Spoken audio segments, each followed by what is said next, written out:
The Round Rock Police Department says it is helping the fire department with a natural gas leak. That leak is located near McNeil Road and Round Rock West Drive. Police say that road is now closed to traffic from McNeil Road to St. William's Church as crews work to repair this leak. The closure is expected to last well into the evening. Members, a quorum is not present. Greg Abbott is allowing Donald Trump to mess with Texas in all kinds of ways in this redistricting process. They've left the state, abandoned their posts, and turned their backs on the constituents they swore to represent. We are part of a long American tradition of standing up to bullies, of civil disobedience, of good trouble. And new at 6 o'clock, Governor Greg Abbott has now ordered the Texas Rangers to investigate the House Democrats who left the state on, quote, potential violations of Texas law, including bribery.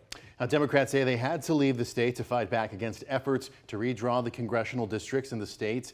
The governor claims the Democrats may be in violation of Texas Penal Code for soliciting or taking funds related to them leaving the state. And right now you're taking a live look at the tail end of what's being called an emergency march and picket. This is outside of the governor's mansion. It's organized by Congressman Greg Casar, whose seat is among those that could be changed due to the proposed map. Also at the rally, Congressman Lloyd Doggett, who could be fighting for the same seat as Casar. And over 50 Democratic members of the Texas House fled the state yesterday. Members left for Illinois and New York as an attempt to block Republicans from redrawing the map. And state capitol correspondent Adam Schwager joining us live outside the governor's mansion. So Adam, so much has happened today. Yeah, Governor Greg Abbott yesterday was very clear with members. If they don't return to the House by the time they try to convene at 3 o'clock, there would be consequences. That warning wasn't heeded, and now it's time to test whether those consequences will actually come through. And one thing that you're seeing behind me is this protest that you guys mentioned earlier. And after the House failed to come to order, they called a call on the House by a simple majority. And what that allows Speaker of the House Dustin Burrows to do is sign civil arrest warrants for those absent members. While Texas law enforcement officials do not have jurisdiction in other states, Burrows did not shut the idea down of asking the Trump administration for help to bring those members back to Texas. Certainly, we're looking for whatever we need to do to maintain this important work, and we will continue to work with everybody to make sure there is nothing off the table. After a quorum was not reached, Abbott said he ordered the Department of Public Safety to locate, arrest, and return any member to the House that has abandoned their duty to Texas. And while this move holds up a new map, it also holds up all these other priorities that were on the governor's call sheet: regulating or banning hemp-derived THC, reinvesting in the STAR test, trying to possibly cut property taxes even more than they already had. And until Democrats come back to the House, all of that is currently at a standstill. Daniel. All right, thank you very much, Adam. And to give you some perspective, a quorum is the minimum number of members required to conduct official business. In Texas, a quorum is needed for lawmakers to debate, vote, and carry out legislative business. The state constitution sets that number at 100 members in the House and 21 in the Senate. House rules say members can be fined $500 each day they are absent, reprimanded, censured, or face expulsion. And in the Senate, members can be arrested for their absence. Online right now, we have a list of all the House Democrats who didn't show up to the Texas Capitol today.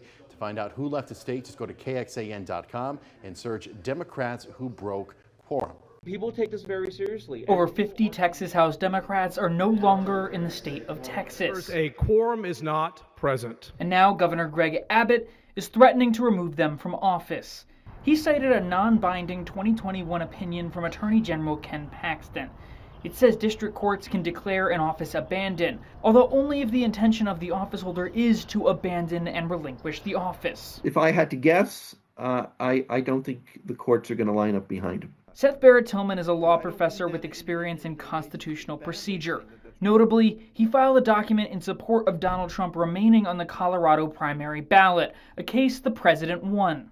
Terminating a elected official in the position he was elected is a big thing, which is what the Colorado Supreme Court learned. And even Paxton said removal from office wouldn't be an immediate answer, and We'd have to sue in every legislator's home district to execute on that idea, in a talk show interview Monday morning. Respectfully, he's making up some. In a Monday morning press conference in New York, State Representative and Attorney Jolanda Jones called Abbott's threats hollow. He's trying to get sound bites, and he has no legal mechanism. Abbott also threatened the members with bribery charges for accepting political donations to pay for expenses and fines they incur. While not an expert on Texas campaign finance law, Tillman says by definition, this action is likely not a bribe. If he's being transparent about receiving these funds, if he tells the public he's received it, if he spends it in a way that's to facilitate public action, which is breaking the quorum, and he pays taxes on it, then I wouldn't call that a bribe. I would call that normal politics. A new road project is underway in Williamson County to address some safety issues for drivers using Ronald Reagan Boulevard. Officials broke ground today on the SH 195 at Ronald Reagan Boulevard project. That's in Georgetown. And the project will build a single ramp connecting westbound SH 195 to Ronald Reagan Boulevard. It will also provide a right lane exit so drivers can access Ronald Reagan Boulevard directly. One county commissioner says this will make it safer for drivers who are currently crossing the road in front of fast-moving traffic. The project's funding comes from the 2019 Williamson County Road Bond, and it is expected to be finished by next summer. As the population in Dripping Springs continues to climb, new housing complexes and other developments are popping up in and around the city to really help support that growth. But some people who moved there to escape the big city life aren't really on board with these new projects. Our Sam Stark spoke with one resident who recently bought a home and is not thrilled about his new neighbor. Stephen Staines always pictured himself moving to the hill country. I'm from East Texas, which is pretty flat, and I've always dreamed of the hill country. Last June, Staines, his wife, and their kids found a home in Dripping Springs that felt like a perfect fit. Definitely the location and the fact that we had long-distance views was 100% the main selling point for us. But shortly after moving in, the view and the sound changed drastically. We absolutely love the location and the house, but I'm not sure we would. I'm pretty certain we would not have bought this house if something that big was right next to it. The project next door will eventually become a storage facility. We reached out to the company behind them, 10 Federal, but didn't hear back. Dripping Springs has seen a surge of construction in recent years as more people move into town. In 2024, the city released a draft of its comprehensive plan to guide development, with community character, infrastructure, connectivity, housing, and economic development among the key priorities. I would say that throughout the region, communities are grappling with change. Cliff Kaplan is the program director for the Hill Country Alliance, which advocates for development that preserves the region's environment and character. He says a common challenge communities face is when out-of-town developers, who may not be familiar with the area, come with their projects. It's a struggle for every community in the Hill Country, and sometimes the local government gets a real win for their community, and sometimes developments don't work out the way that the community hopes they would. Sam Stark, KXAN News. And the City of Dripping Springs Comprehensive Plan is a roadmap designed to guide growth and redevelopment over the next 2 decades.